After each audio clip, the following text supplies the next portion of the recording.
I am a theater maker. Primarily, I work as a director, which is perhaps where I feel like I have the strongest voice. I also do perform once in a while. I work as a dramaturg. A lot of people don't know what that is, but a dramaturg basically provides historical and cultural context for a production. I find that my dramaturgy helps me individually because it's a way that I can do research and still be a part of making theater and not have to be there every single day, which is very different than when I direct.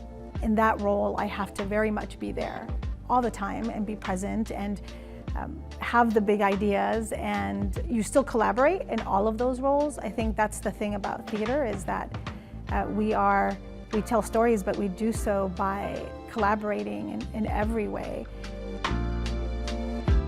So a long time ago, I was very, very shy. I didn't really speak up for myself in any way. I just was that person that would sort of hide.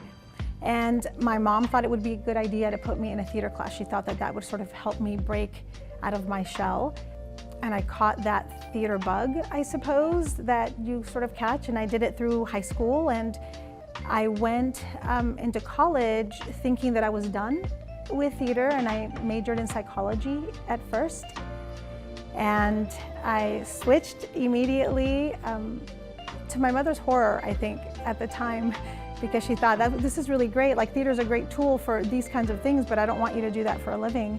But ultimately she was very supportive, and that's really kind of what started my sort of love and passion for making theater.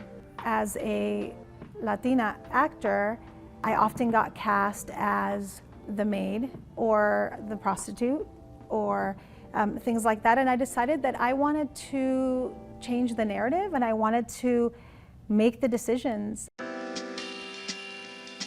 And then I sort of shifted and began to be that person that told the stories.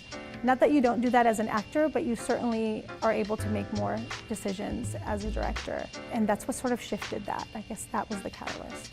I draw inspiration from people, from humanity, from what pains us, from what brings us joy. I have found such beauty in this city in particular, and in like the students that I work with as well. There's just something so beautiful about getting so many different people together and being able to find those things, like what makes us humans, what makes us happy, what makes us cry, what makes us do anything, right? Always asking the questions of like, well, why, right? I always tell my actors and I always tell my students the same thing, right? Is good people do bad things and bad people do good things. And so like trying to understand the complexity of human nature is part of what sort of drives me. And I think everywhere that I've lived, and I've lived a lot of places, but everywhere that I live, like humanity is similar, right? Like we still have these things that bring us this joy or that inspire us. And so trying to find that in people, I think that's what I am drawn to, right? Is telling those stories.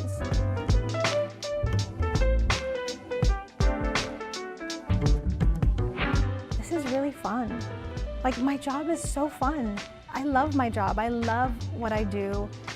And I'm really fortunate that I get to work in this art that I make, because so many theater makers, particularly in Tacoma, don't have that privilege. They work all day and then they make theater at night. And they do this for, a small stipend. And actually, in the South Sound, people actually travel everywhere to do theater productions, but they're still working during the day. I am so fortunate that I get to do this for a living. I mean, that's a gift. It is a coveted position in terms of theater artist, and I happen to be so privileged to be able to do it because I have a blast. I love what I do, and I love making theater, and I love telling stories. It's fun.